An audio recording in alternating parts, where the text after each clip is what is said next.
এক অপরাধে ৩ সাজা। এই প্রশাসনের অধীনে আমি কেমন করে নির্বাচন করি যারা অলরেডি এতটা বায়াসড? আচ্ছা, এইবার আসেন। আজকে সকালে আমি রিটার্নিং কর্মকর্তার কাছে গিয়েছিলাম এবং সেখানে গিয়ে আমি বলেছি বিএনপি জোটের যিনি প্রার্থী জুনায়েদ আল হাবিব, তিনি কিভাবে জনসভা করছেন এটা কি আপনারা জানেন না? জানেন।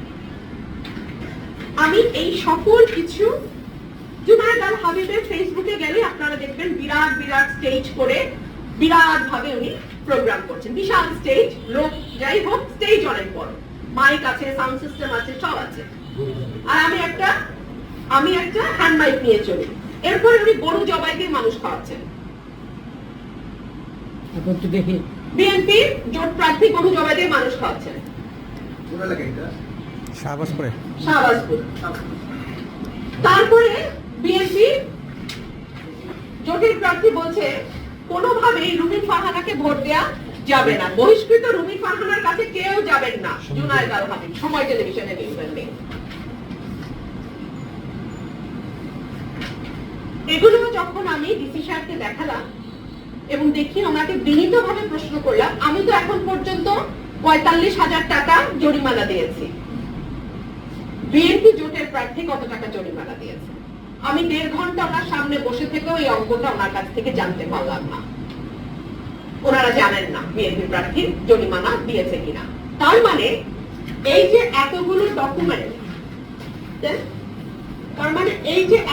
Document, full of videos and photos which clearly shows the way he is conducting his election campaign, ১ টাকা তাকে জরিমানা দিতে হয়নি বলে আমি ধরে নেব, তাই না? আপনারা আমাকে বলেন তাহলে ইলেকশনের লেভেল প্লেইং ফিল্ডটা কোথায় আছে? এই ডিসি, এই ইউনোর অধীনে আমি কি বিচার পাবো? এই প্রশ্ন আমি আজকে আপনাদের কাছে রাখছি।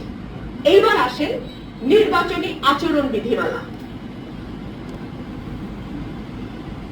নির্বাচনী আচরণ বিধিমালা 2025-এর 15, 16 এবং 26 ধারা আমি আপনাদেরকে একটু দেখাতে চাই।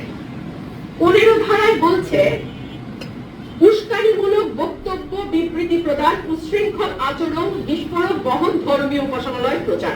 কোন নিবন্ধিত রাজনৈতিক দল কিংবা উহার মনোনীত প্রার্থী বা স্বতন্ত্র প্রার্থী কিংবা তাহাদের পক্ষে অন্য কোন ব্যক্তি নির্বাচনী প্রচারণাকালে ব্যক্তিগত কুৎসা, অশালীন, আক্রমণাত্মক, ব্যক্তিগত চরিত্র হনন করিয়া বক্তব্য প্রদান, কোন ধরনের তিক্ত বা উস্কানিমূলক, মানহানিকর কিংবা লিঙ্গ,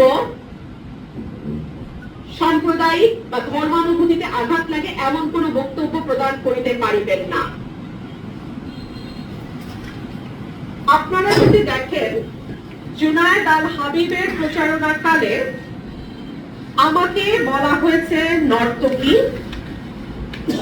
ব্রাহ্মণবাড়িয়া কণ্ঠে রুমিন ফারহানা মমতাজের মধ্যে কোনো পার্থক্য নাই।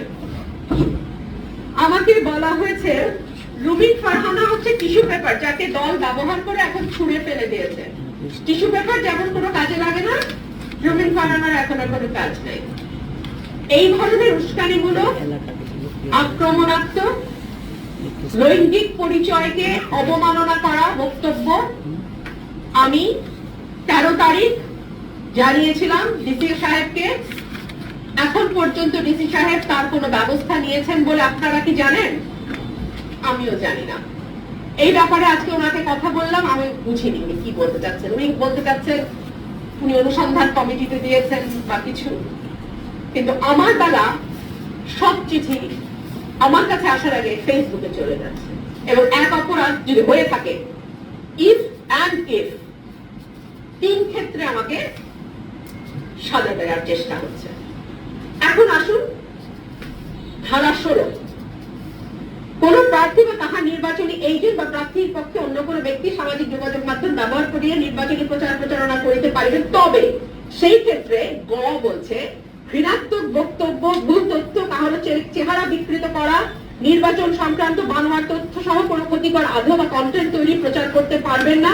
প্রতিপক্ষ, নারী, সংখ্যালঘু, অন্য কোনো জনগোষ্ঠীকে লক্ষ্য করিয়া ঘৃণাত্মক বক্তব্য, ব্যক্তিগত আক্রমণ বা উস্কানিমূলক ভাষা প্রয়োগ করিতে পারিবে না। 15-16 মোটামুটি একই ভাবে বলছে যে কারো ব্যাপারে কোনো অবমাননাকর বক্তব্য, তার লৈঙ্গিক পরিচয়, ধর্মীয় পরিচয়, জাতিগোষ্ঠীর পরিচয় ব্যবহার করিয়া কোন রকম উস্কানিমূলক অবমাননাকর বক্তব্য দেওয়া যাবে না। ক্রমাগতভাবে বিএনপি জোট সমর্থিত প্রার্থী এই কাজটি নিষ্ঠার সঙ্গে তার যারা কর্মী বাহিনী আছেন, প্রচারক আছেন, তাদেরকে দিয়ে করছেন। এবার আসুন ডিসি সাহেব আমাকে নোটিশ করতে পারেন কিনা। 26 ধারা বলছে নির্বাচন পূর্ব অনিয়ম হইলে কি করতে হবে। এই বিধিমালায় যে কোনো বিধানের লঙ্ঘন নির্বাচন পূর্ব অনিয়ম হিসেবে গণ্য হইবে এবং উক্তরূপ অনিয়মের দ্বারা সংক্ষুব্ধ ব্যক্তি বা নিবন্ধিত রাজনৈতিক দল প্রতিকার চাহিয়া নির্বাচনী তদন্ত কমিটি বা কমিশনের নিকট দরখাস্ত করিতে পারবে। তার মানে নির্বাচনী তদন্ত কমিটি একটা আছে যার কাছে ইউএনও চিঠি দিয়েছে, সেখানে বলা যাবে, অথবা নির্বাচন কমিশনে বলতে হবে। ইউএনও আমাকে কেন শোকজ করে, ইউএনও আমাকে কেন আদেশ দেয় সশরীরে তার অফিসে উপস্থিত থাকার? পারেন? উনি কি পারেন? ডিসি কি পারেন এটা করতে? এই প্রশ্নটা আমি আইন অনুযায়ী আপনাদের কাছে রাখছি। দেখেন, উপবিধি 1-এর অধীন প্রাপ্ত দরখাস্ত কমিশনের বিবেচনায় বস্তুনিষ্ঠ হলে কমিশন উহা তদন্তের জন্য সংশ্লিষ্ট বা যে কোনো নির্বাচনী তদন্ত কমিটির নিকট প্রেরণ করবেন। কমিশনের কাছে আগে আপনাকে কমপ্লেইন করতে হবে, তারপরে সেই কমিশন যদি মনে করে যে হ্যাঁ এখানে তদন্ত হতে পারে, তাহলে তারা নির্বাচনী তদন্ত কমিটি যেটা গঠিত হয়েছে, ঢাকা ব্রাহ্মণবাড়িয়া নির্বাচনী তদন্ত কমিটি একটা আছে, তাদের কাছে প্রেরণ করতে পারবে। কোন তথ্যের ভিত্তিতে বা অন্য কোনো ভাবে কমিশনের নিকট, কমিশন মানে নির্বাচন কমিশন, কিন্তু কমিশনের নিকট নির্বাচন পূর্ব সময় কোন অনিয়ম দৃষ্টিগোচর হইলে কমিশন উহা প্রয়োজনীয় তদন্তের জন্য সংশ্লিষ্ট বা অন্য কোনো নির্বাচনী তদন্ত কমিটির নিকট প্রয়োগ করতে পারবেন, অথবা তাৎক্ষণিক জেলা ম্যাজিস্ট্রেট, রিটার্নিং অফিসার বা প্রিজাইডিং অফিসার অথবা আইন প্রয়োগকারী সংস্থাকে বিধি মোতাবেক ব্যবস্থা গ্রহণের নির্দেশ দেওয়া হবে। নির্দেশটা দিবে কমিশন, নট ডিসি। ডিসির এই চিঠি যেটা আমি পাই নাই, কিন্তু যেটা সামাজিক যোগাযোগ মাধ্যমে ভাইরাল হয়েছে, এই চিঠিটা উনি করেছেন 17 তারিখ। আমার এই ঘটনার পরে আমাকে 40,000 টাকা জরিমানা করেছে, আপনারা শুনলেন, চিঠিতে লেখা আছে, তাই না? এর আগেও আমাকে 5,000 টাকা জরিমানা করেছে। আচ্ছা, 40,000 টাকা ওই দিন জরিমানা করলো, তাহলে তো আমার অপরাধের শাস্তি হলো 40,000 টাকা জরিমানা। তারপরে দ্বিতীয় অ্যাকশন হলো উপজেলা নির্বাহী অফিসার বা ইউনো, তিনি চিঠি পাঠালেন অনুসন্ধান ও বিচারিক কমিটি, নির্বাচন অনুসন্ধান ও বিচারিক কমিটি। তার মানে এক অপরাধের জন্য আমার 2 নম্বর শাস্তি। এখানেই থামলো না। 3 নম্বর শাস্তি হিসেবে রিটার্নিং কর্মকর্তা বা ডিসি, উনি আবার আমাকে একটা নোটিশ পাঠালেন। আমি এখনো সেই নোটিশ পাই নাই,